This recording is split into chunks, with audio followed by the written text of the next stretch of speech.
There's someone here I want you to meet, and she's not going to want to stick around to be met. So here, let's do this first. This is my cat, Callie Cat. And she's a calico kitten, so therefore has the name of Calico, and she's getting to be an old girl. She actually came all the way from Australia to Canada with me, and there's a big story about Callie, but I'll keep it short. If she'll stay with me, I don't know, because she doesn't like to be picked up. She likes to do life on her own terms. Anyway, so here's the story, guys.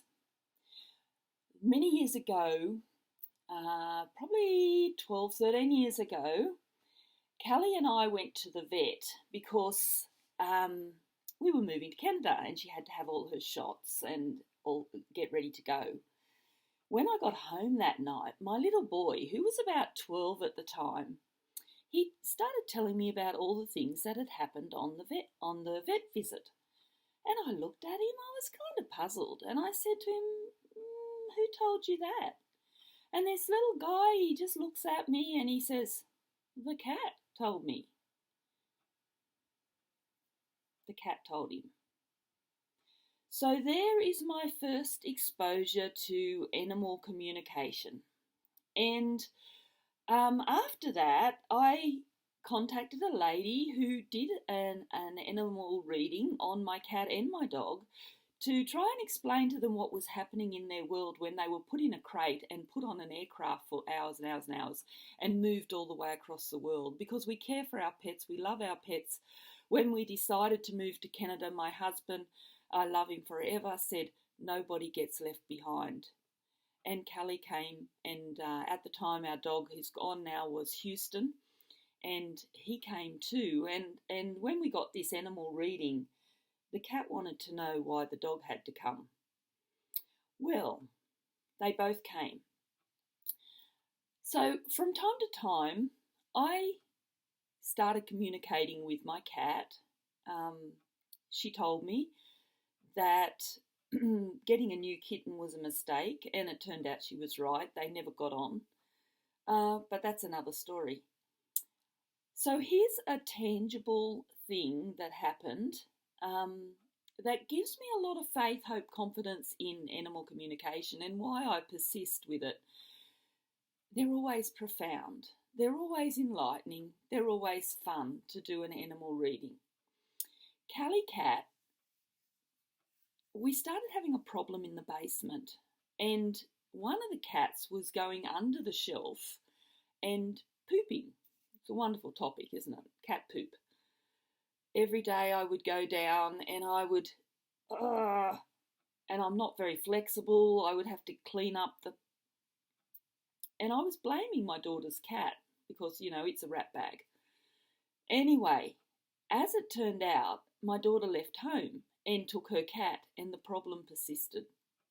So I had to accept that my elegant, beautiful lady had been going under the shelf every day. We have 3 litter trays in that room, and here she is messing outside the litter tray. So I said, Callie, we have to have a talk. And we did. And she told me that the room is dark and she's scared and she hurries.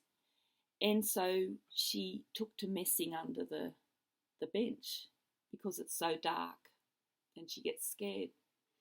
Well, I got up straight away, went down to the basement, got a nightlight, plugged it into the basement room where the litter trays were. And you know, that was August 20-something, 23rd, I think it was, last year. So it's now September the following year. And no more messes under the shelf. Like, stopped, gone, done.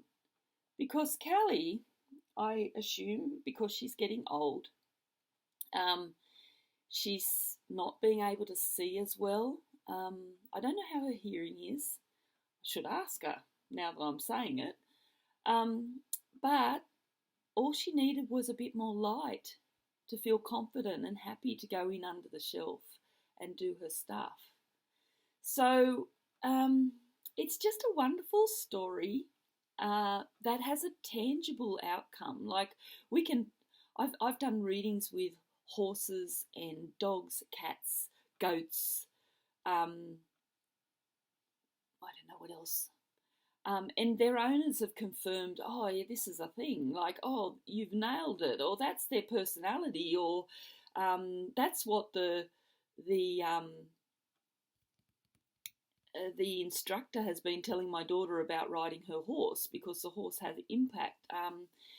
Feedback like, we haven't fixed the problem, but it's holding, and we don't have to go back to the vet about my dog's ears. And so sometimes it takes more than one treatment, because I actually combine, it's not just a reading, I combine Reiki. It's actually a Reiki treatment. So do talk to your pets. There's a little song that says, I talk to my dog and he listens. I say what is wrong. I see the answer in his eyes. And in a little while I begin to smile, because talking to my dog isn't silly. And it certainly isn't, guys. But I will just put a caveat out there, though. If you intend to seriously practice with animal communication, do get permission from the animal. Don't assume that you can barge into their energy field and do whatever you want to. They have opinions, they have ideas on life, and they deserve to be respected. And so she's settled down on my lap, which is very special. And now I'll bother her and move her up here. Isn't she gorgeous? It's my girl. I wish you could hear her purring. She's purring in my ear. Go hug your animal. Love them to death. They're the best things. Have a great day.